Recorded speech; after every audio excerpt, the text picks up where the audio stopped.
الحمد لله الحمد لله وكفى وسلام على عباده الذين اصطفى أما بعد عن النبي صلى الله عليه وسلم أنه قال زينوا القرآن بأصواتكم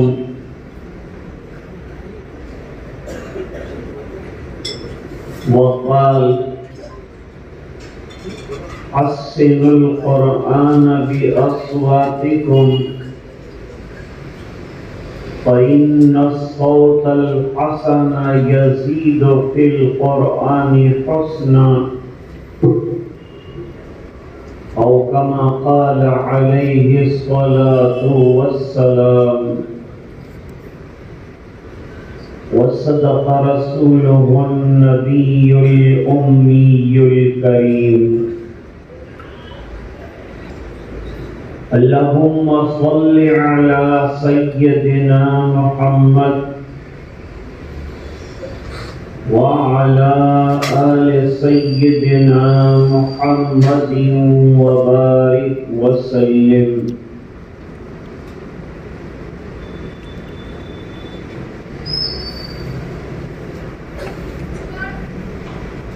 جیسے حسن صورت پسندیدہ ہے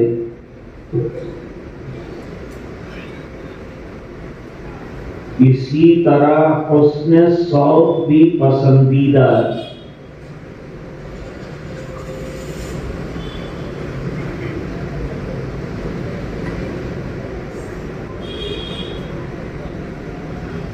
اور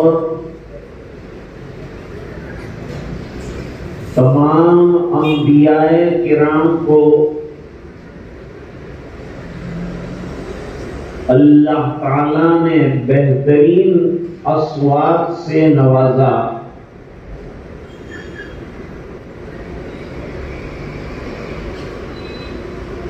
اور بطور معجزہ کے حضرت داؤد علیہ السلام کو عجیب و غریب لہجہ اور حسن صوت عطا فرمائے.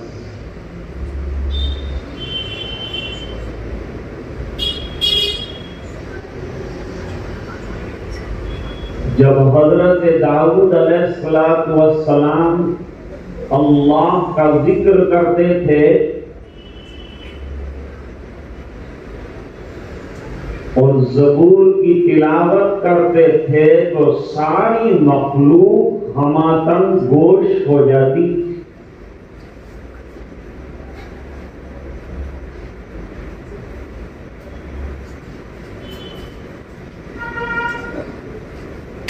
رات کو صحابہ کرام کچھ جہر سے تہجد میں قرآن کریم کی تلاوت کرتے تھے.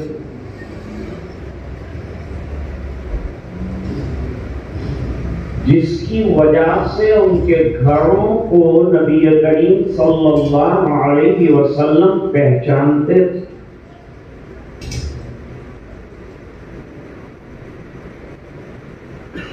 چنانچہ آپ کہیں سے تشریف لا رہے تھے رات کے وقت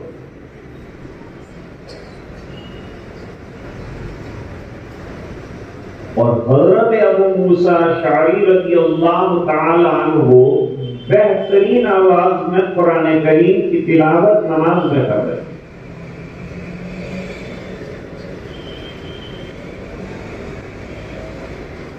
اچھی آواز سے تلاوت کرنا صرف مجمع میں نہیں بلکہ رات کے اندھیرے میں جب تہجد میں کھڑے ہو تب بھی شان سے پڑھنا چاہیے.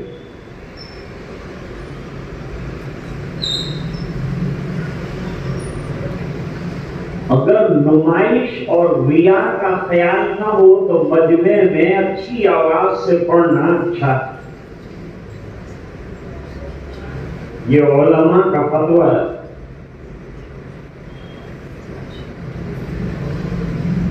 پڑھنے والے کو قرآن کریم عمدہ سے عمدہ پڑھوں یہ خیال تو ہونا چاہیے، کیونکہ اللہ کا کلام ہے اور حکم ہے کہ اچھی آواز سے پڑھو، مزین کرو قرآن کریم کو اچھی آواز سے۔ ابھی شریف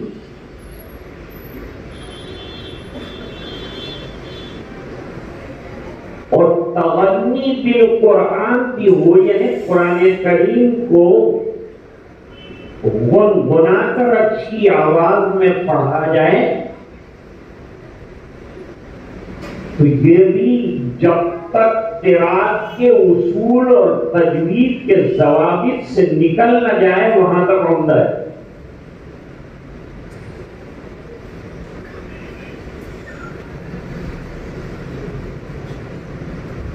جلال الدین سیوطی رحمۃ اللہ علیہ نے الاتقان فی علوم القرآن میں لکھا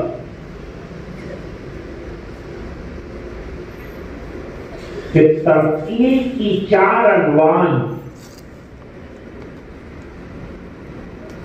ترتیس، ترغیب، تحزین، تقریب، تفصیل بعد میں بتاؤں۔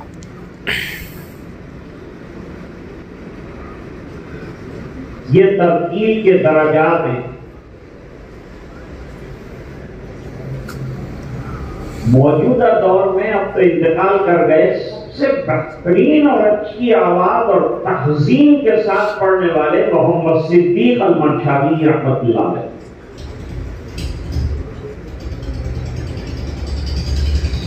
یوٹیوب پر ان کی قراتیں دستیاب ہیں، جو حضرات قرات پڑھنے کے شوقین ہیں اور اس فن سے تعلق رکھتے ہیں، ان کو چاہیے کہ ان کی قرات سنیں اور مشق کریں۔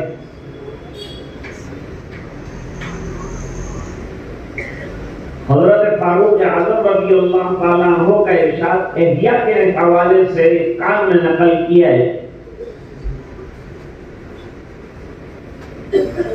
تعلموا الفرائض واللحن، فرائض کا علم بھی حاصل کرو اور قرآن کریم کو ایک مخصوص انداز اور لہجے کے ساتھ پڑھنے کا علم بھی حاصل کرو، یہ بھی ایک فن ہے۔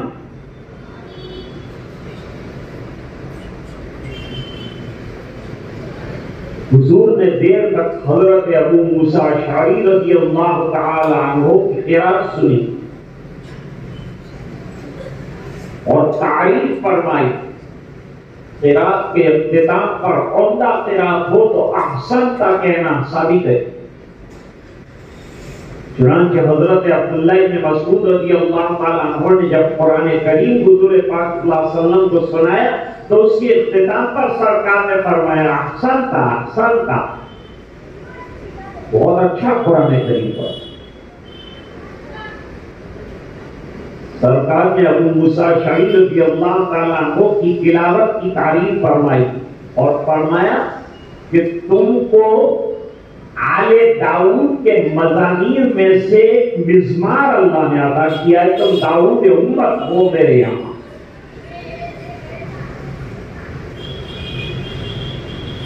ایک رات حضرت عائشہ رضی اللہ تعالیٰ عنہ تھوڑی دیر سے بھی، حضور نے پوچھا دیر ہو گئی آنے میں؟ کہا ایک جگہ قاری قرآن بہترین قرآن کریم پڑھ رہے تھے، سننے میں رک گئی، کیا اچھا انہوں نے قرآن کریم پڑھا۔ تو سرکار بھی تشریف لے گئے، دیوار کے پیچھے سے قرآن کریم سنا اور فرمائے سالم مولا ابو حذیفہ ہیں، بہترین قاری قرآن۔ حضرت ابو موسیٰ اشعری رضی اللہ تعالیٰ عنہ کو جب پتا چلا کہ سرکار نے رات کو میری تلاوت کو سنا ہے تو عرض کیا کہ سرکار یہ پتا چلتا کہ آپ سن رہے ہیں تو اور بھی زیادہ مزین کر کے آپ کو قرآن سناتا۔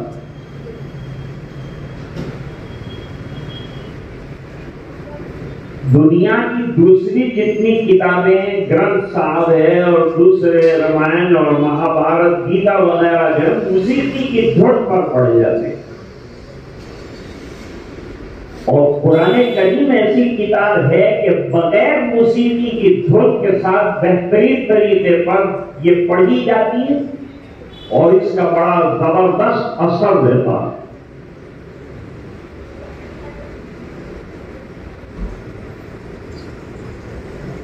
درجہ بدرجہ رتبہ برتبہ اللہ تعالیٰ نے ہر ایک کو اچھی آواز دی. اس لیے جب پڑھے تو اپنی جو آواز اچھی اور عمدہ ہے اس انداز کو حسن صوت کے ساتھ پڑھے. بلکہ سامنے حدیث شریف لکھی ہے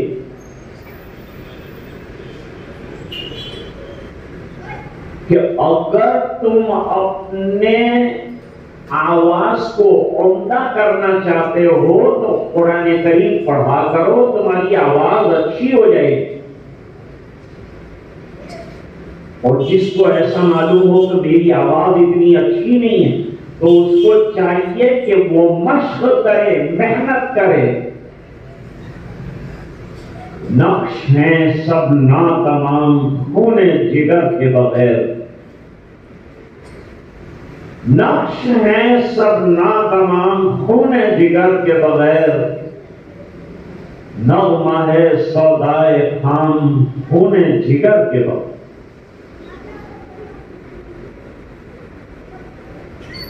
صدیق المنشاوی 4 گھنٹے ایک مسجد میں بیٹھ کر ریاض کرتے تھے, پڑھتے تھے اکیلے تنے تنہا.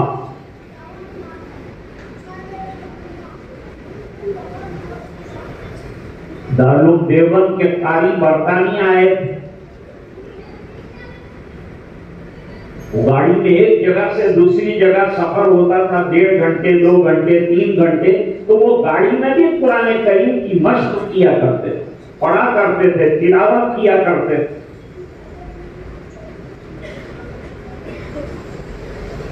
سانس ذرا لمبی ہو جائے, جیسے قاری عبدالباسط عبدالصمد کی سانس لمبی تھی, اور ابھی بھی بہت سے قرآن جن کی سانسیں لمبی ہیں,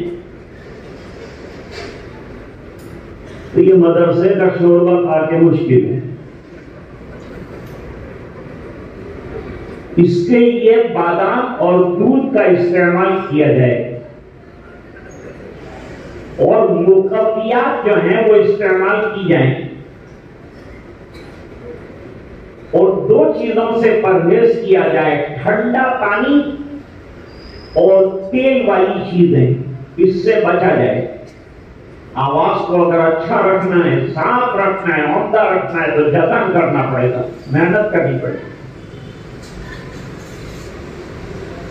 اور روزانہ 5 کلومیٹر چلنا پڑے گا, سانس بنے گا.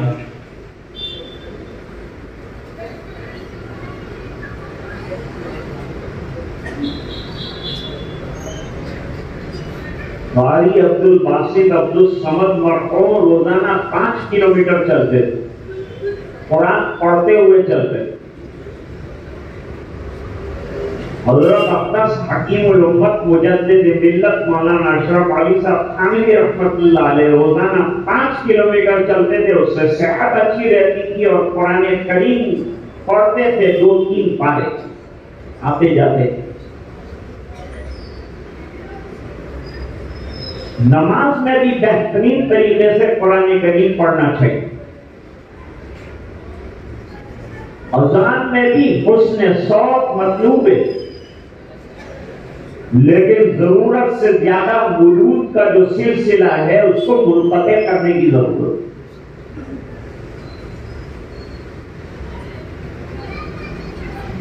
مد کی ایک حد ہوتی ہے, اگرچہ یہ حدود جو ہیں وہ قرآن کریم سے متعلق ہیں, لیکن اذان میں بھی حضرت والا ہردوئی رحمۃ اللہ علیہ نے حدود قائم فرمائی.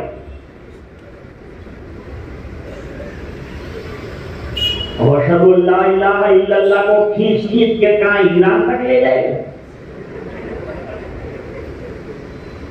اس کی کوئی حد ہونی چاہیے, اس حد تک اس کو رکھنا چاہیے. آواز عمدہ ہونی چاہیے اور حروف کی ادائیگی نہایت بہترین طریقے سے. اور حسن صوت کے لیے بلندی صوت جو ہے یہ بھی ضروری ہے. آواز بلند ہوگی تو اس میں حسن پیدا ہوگا، تقسیم پیدا ہوگا.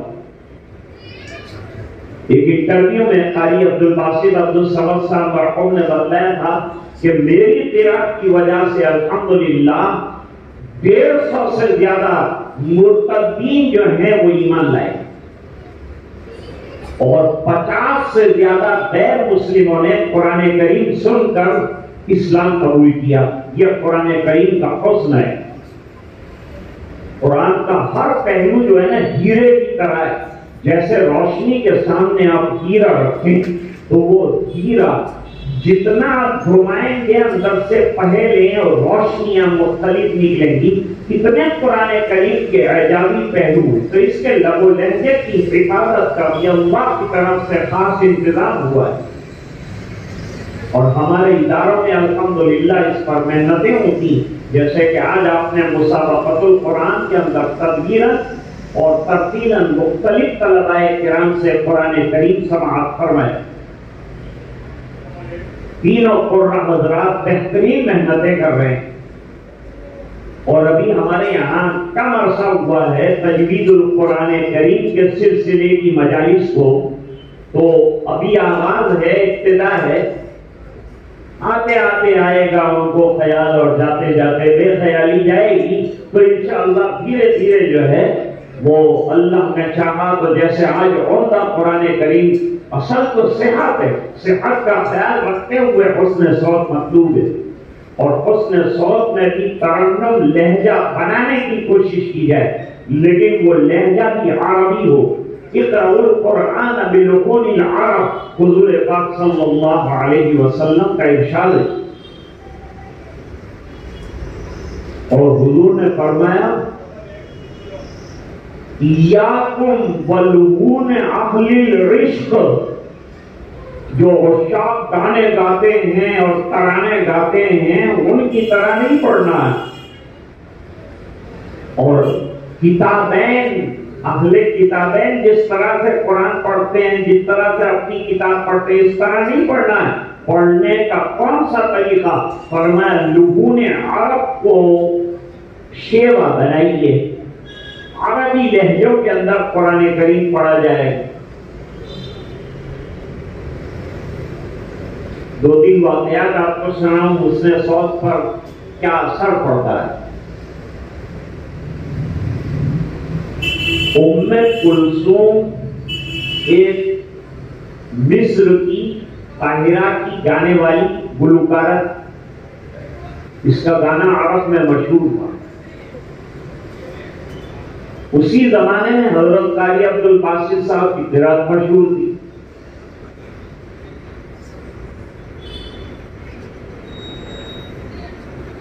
اب مصر میں اور قاہرہ میں اور یہ عربی دیار کے اندر جب ان کے یہاں کسی کا انتقال ہوتا ہے تو رات کو قرات کی محفل ہوتی ہے.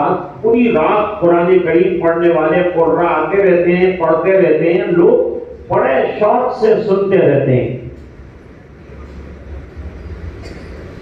اور جمعہ کے دن ایک انوکھا انداز ہے مصر میں.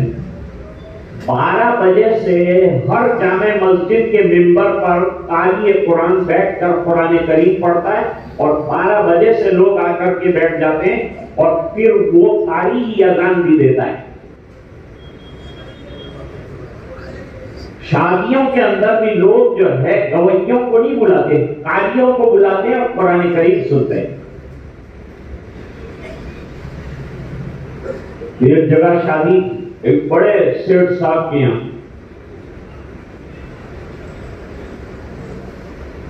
تو انہوں نے سوچا کہ قاری عبدالباسط کی قرات رکھی جائے، اس کے بعد عربی نغموں کے لیے اور ترانوں کے لیے ام کلثوم کو دعوت دی جائے.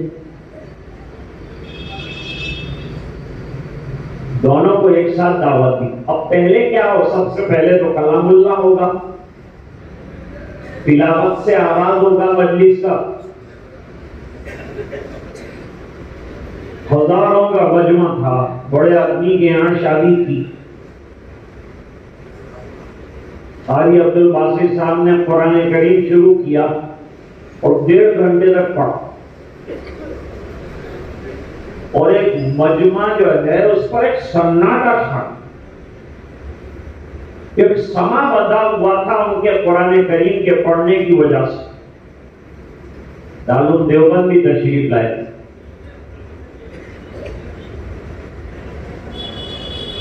لوگ رو رہے تھے، سبحان اللہ کہہ رہے تھے، ایک عجیب سا منظر تھا۔ 1.5 گھنٹے کے بعد جو ہے حضرت نے اپنی قرات کو ختم کیا۔ اب اعلان ہوا، وہ سن رہی تھی ام کلثوم اندر سے بیٹھ کر قرآن کریم کی تلاوت۔ اعلان ہوا کہ ام کلثوم کا ترانہ ہوگا۔ اس نے اپنے مضامین توڑ کر کہا کہ قرآن جو پڑھا ہے حضرت قاری صاحب نے، اس کے بعد صبح تک گانے گاؤں گی تو مزہ نہیں آئے گا، اور مجمع کے اوپر جو اثر قرآن کا ہے میں ختم نہیں کر سکتا۔ یہ حضرت قاری عبد الباسط صاحب کی قرات کا عالم تھا۔ ادھر ہمارے یہاں غیر منقسم ہندوستان کے اندر بہترین قرائے کرام ابھی ہیں، پڑوس کے ملک میں بھی بہترین قرآن ہیں جو گھنٹوں کے گھنٹوں پڑھتے ہیں، لمبی آوازیں، لمبی سانسیں اور بلند آواز کے ساتھ قرآن پڑھتے ہیں، اور عرب کے قاریوں کی برابری کرتے ہیں۔ یہ کسی زمانے میں کہا جاتا تھا کہ مصر میں اچھا قرآن کریم پڑھا جاتا ہے، آج الحمدللہ ہمارے یہاں بھی بہترین قاری ہیں جو بہترین قرآن کریم پڑھتے ہیں اور تجوید نہایت عمدہ پڑھتے ہیں۔ مرچ سے پرہیز کیا کرو، بہت مرچ والا کھانا اچھا نہیں، اس سے گلا خراب ہو جاتا ہے، ایسیڈیٹی کا پرابلم کریٹ ہوتا ہے، اس کی وجہ سے گلے کے اوپر اثر آتا ہے۔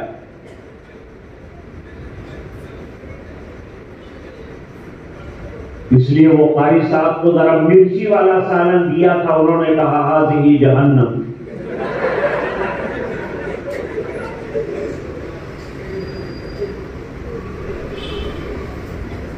سید عطا اللہ شاہ بخاری رحمت اللہ علیہ قرآن کریم پڑھتے تھے تو علامہ عثمانی فرماتے تھے کہ ایسا لگتا ہے کہ قرآن ابھی اتر رہا ہے۔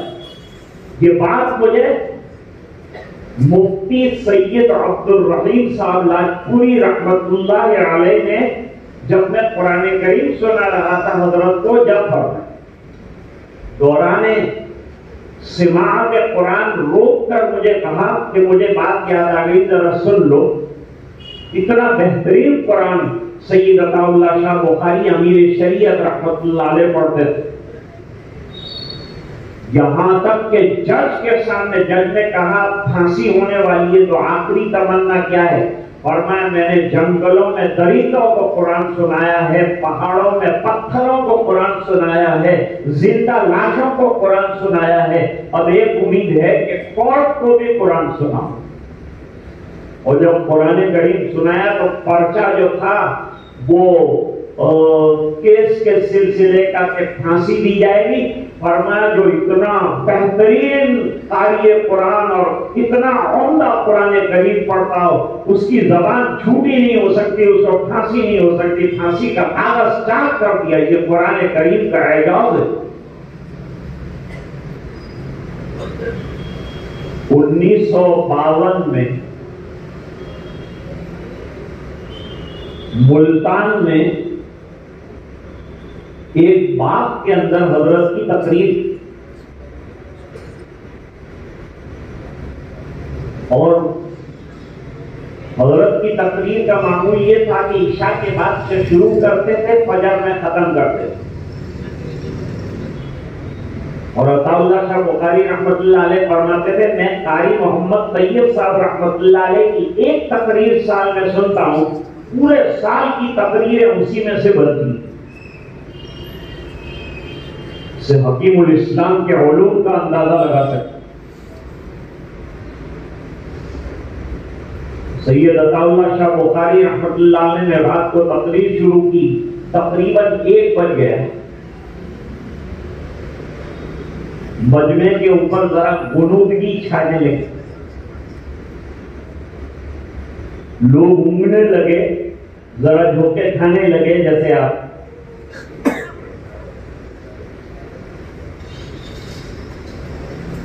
جب حضرت نے مجمع کا یہ عالم دیکھا کہ اب سو رہے ہیں تو کیا کیا جائے، ہمارے پاس تو کوئی علاج نہیں، شاہ صاحب کے پاس علاج تھا۔ حضرت نے اعوذ اور بسم اللہ کے بعد تقریر چھوڑ کر قرات شروع، یاسین شریف قرات، پوری یاسین کی تلاوت فرمائی۔ جو مجمع سویا تھا وہ اٹھ گیا، سبحان اللہ الحمدللہ، اور پورے مجمع کے اوپر کیفیت تاری ہوئی، بعض رو رہے ہیں، بعض بلک رہے ہیں، اور پھر 1 گھنٹے تک یاسین کی تلاوت کرنے کے بعد پھر دوبارہ تقریر شروع فرمائی۔ اور کہتے ہیں کہ جب یاسین شریف کی تلاوت کی تو باغ کے اندر جو درخت تھے اس کے اوپر سفید بادل چھا گئے، اور سفید بادلوں کے اندر روشنیاں جھل مل ہونے لگی۔ جب قرات ختم ہوئی تو بادل غائب ہو گئے، تو لوگوں نے پوچھا حضرت یہ بادل کیا تھے؟ فرمایا اور مخلوق یعنی ملائکہ قرآن کریم سننے کے لیے آئے۔ یہ حسن صوت کا عالم تھا حضرت سید عطا اللہ شاہ بخاری رحمت اللہ علیہ۔ اب جب غلامان محمد صلی اللہ علیہ وسلم کی تلاوت کا عالم یہ ہے، تو جس پر قرآن کریم اترا ہے، نبی کریم صلی اللہ علیہ وسلم جب تلاوت فرماتے ہوں گے تو کیا عالم ہوتا ہوگا؟ اور کیوں نہ آپ کی قرات پر لوگ ایمان قبول کریں؟ اور پہلے تبلیغ کا واحد سورس یہ تھا کہ قرآن کریم کی تلاوت سرکار فرماتے تھے اور لوگ ایمان قبول کرتے تھے۔ ایک اور واقعہ سنا تھا، 1942 میں شدھی سنگٹھن آیا، حضرت مولانا حبیب الرحمان صاحب جانتے ہیں، مسلمانوں کو ہندو بنا دینے کی مہم چلی تھی، اس کا نام شدھی سنگٹھن رکھا۔ یوپی کے بعض علاقوں میں یہ مرض پھیل گیا۔ ایک علاقہ تھا اس کا نام تھا راجن پور، وہاں یہ شدھی کی محنت چلی تو مسلمان مرتد ہو گئے اور سر کے اوپر چوٹیاں رکھ لی اور بت پرستی کرنے لگے۔ ہر زمانے میں اکابر میں فتنوں کا مقابلہ کیا ہے۔ جب یہ پتا چلا کہ یہ فتنہ وجود میں آیا ہے، کیا کیا جائے، تو اکابر نے مشورہ کر کے حضرت سید عطا اللہ شاہ بخاری کو راجن پور بھیجا۔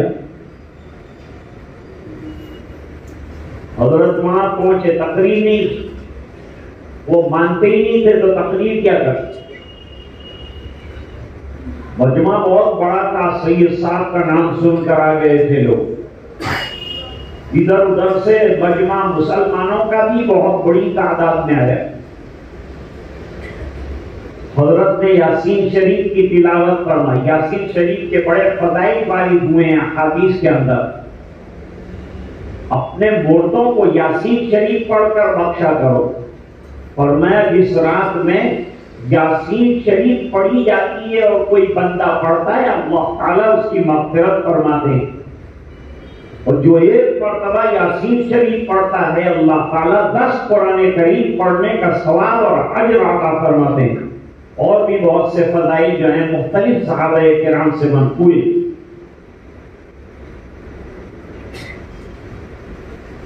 شاہ صاحب یاسین شریف بہت عمدہ پڑھتے تھے۔ اب شروع کیا، حضرت نے یاسین شریف پوری پڑھی، اور مجمع کا عالم یہ تھا کہ کتنے وہ لوگ تھے جنہوں نے کان پکڑ لیے کفر سے، ارتداد سے توبہ کر لی۔ بہت سے غیر مسلم قرآن سن کر مسلمان ہو گئے، یہاں تک کہ شدھی کی جو تحریک تھی وہ گاؤں میں بالکل ختم ہو گئی، اور جتنے لوگوں نے چوٹیاں لگائی تھی وہ تمام نے ایرین کٹوائے اور وہ جو ہے پکے مسلمان ہو گئے۔ عرض کر رہا تھا کہ آج حسن قرات کا ہمارا مسابقہ وہ حضرات جو آج تشریف لائے ہیں اور ہمارے قرآ کی استعداد اور ان کی حسن قرات سننے کے لیے، اور حافظ حماد صلی اللہ علیہ وسلم نے آج روایت حفظ میں قرآن کریم کی تکمیل کی، اس کے سلسلے میں ان کے والد صاحب نے کچھ حضرات کو دعوت دی، خوشی کا موقع ہے۔ مدرسے کے لیے بھی الحمدللہ اور بے فضلہ تعالی یہ قرائے کرام روایت حفظ مکمل کراتے ہیں، اور اسی پر سندیں جو ہے وہ تقسیم کی جاتی ہیں اور سندوں پر دستخطیں کی جاتی ہیں۔ اب الحمدللہ قرات 7 اور 10 کا سلسلہ بھی شروع ہوا ہے اور طلباء میں ذوق پیدا ہوا ہے، اور اساتذہ کرام اور قرائے کرام تندہی سے محنت کر رہے ہیں۔ حضرت مختوی صاحب دامت برکاتہ العالیہ دلچسپی لے رہے ہیں، شوق کا اظہار فرما رہے ہیں، اور اسی کی وجہ سے آج کا یہ اجلاس منعقد کیا گیا۔ کافی وقت آپ کا لے لیا گیا، لیکن مجھے حکم تھا کہ چند منٹ آپ کے لیے جائے، اگرچہ آپ بہت تھکے ہوئے، اگرچہ بدھ ہیں جماعت کی آستینوں میں، مجھے ہے حکم اذان لا الہ الا اللہ، اس بنا پر یہ چند کلمات عرض کیے۔ میں مساہمین کو خاص طور پر مبارکباد پیش کرتا ہوں، جنہوں نے جتنی مقدور تھی ان کی حیثیت کے مطابق انہوں نے بہترین قرآن کریم کی قرات کا مظاہرہ کرنا ہے۔ حضرات مجودین کی محنتوں کو سلام پیش کرتا ہوں اور ان کی جد و جہد کو ہیٹس آف کہتا ہوں، اور عرض کرتا ہوں کہ اللہ تعالیٰ مزید ترقیات سے مالا مال فرمائے اور اس نعمت سے ہم سب کو باخبر فرمائے۔ قرآن کریم کے سلسلے کے مضامین ختم ہونے والے نہیں، یہ پہرے ناپیدا کنارے، لیکن یہ خوش سے نمونے سروائے آپ کی خدمت میں پیش کیا۔ اللہ تعالیٰ مزید ترقیات سے نوازے، ادارے کو بھی نوازے، آپ حضرات کا تشریف لانا منظور و قبول فرمائے۔ وآخر دعوانا ان الحمد للہ رب العالمین۔ اللہم لک الحمد کما ينبغی لجلال وجهک وعظیم سلطانک۔ اللہم صل علی سیدنا محمد وعلی آل سیدنا محمد وبارک وسلم۔ ربنا آتنا فی الدنیا حسنہ وفی الآخرۃ حسنۃ وقنا عذاب النار وادخلنا الجنة مع الأبرار یا عزیز یا غفار۔ اللهم حبب إلينا الإيمان وزينه في قلوبنا وكره إلينا الكفر والفسوق والعصيان واجعلنا من الراشدين واجعلنا من الذين لا خوف عليهم ولا هم يحزنون۔ اللهم نور قلوبنا بنور القرآن وزين أخلاقنا بنور القرآن وادخلنا الجنة بالقرآن ونجنا من النار بالقرآن۔ اللهم اجعل القرآن ربيع قلوبنا نور صدورنا وذهاب همومنا وغمومنا۔ اللهم أعنا على تلاوة القرآن وذكرك وشكرك وحسن عبادتك۔ اللهم وفقنا لما تحب وترضى عدد ما تحب وترضى من القول والعمل والنية والهدى إنك على كل شيء قدير۔ اے اللہ ہمارے گناہوں کو معاف فرما، کوتاہیوں سے درگزر فرما، اپنا فضل اور کرم شامل حال فرما۔ اے الہ العالمین، آج کے اس قرآنی اجلاس کو اپنے فضل سے منظور و مقبول فرما۔ جن طلباء نے حصہ لیا اللہ انہیں بھی قبول فرما، مزید ترقیات سے مالا مال فرما، مزید مساہمین کو حصہ لینے کی سعادت عطا فرما، اور جو حضرات شوق رکھتے ہیں ان کو اس پر محنت کرنے کی توفیق عطا فرما۔ قرائے کرام کی محنتوں کو قبول فرما، مدرسے کو ترقیات سے مالا مال فرما، اور اے الہ العالمین آئندہ امتحانات آ رہے ہیں اس میں کامیابی عطا فرما، اس کے لیے محنتیں کرنے کی توفیق عطا فرما۔ اے الہ العالمین اپنا فضل اور کرم شامل حال فرما، قرآن کریم سے محبت عطا فرما، اور اے اللہ اس کی تلاوت کا ذوق شوق ہمیں عطا فرما، اور اے اللہ اپنی مقدور پر اچھی آواز سے ہمیں پڑھنے کی توفیق عطا فرما، تجوید کے ساتھ قرآن کریم کی صحت کا خیال رکھنے والا اور اللہ کے اس حکم کو پورا کرنے والا بنا۔ اے الہ العالمین اپنا فضل اور کرم شامل حال فرما، اس کی برکت سے جو بیمار ہیں انہیں شفا عطا فرما، جو پریشان ہیں ان کی پریشانیاں دور فرما، جو الجھنوں میں گرفتار ہیں ان کی الجھنیں دور فرما، جو مقروض ہیں غیر سے قرضوں کے پورا ہونے کی سبیل پیدا فرما۔ اے الہ العالمین یہ دعائیں اپنے فضل و کرم سے قبول فرما برحمتک یا ارحم الراحمین۔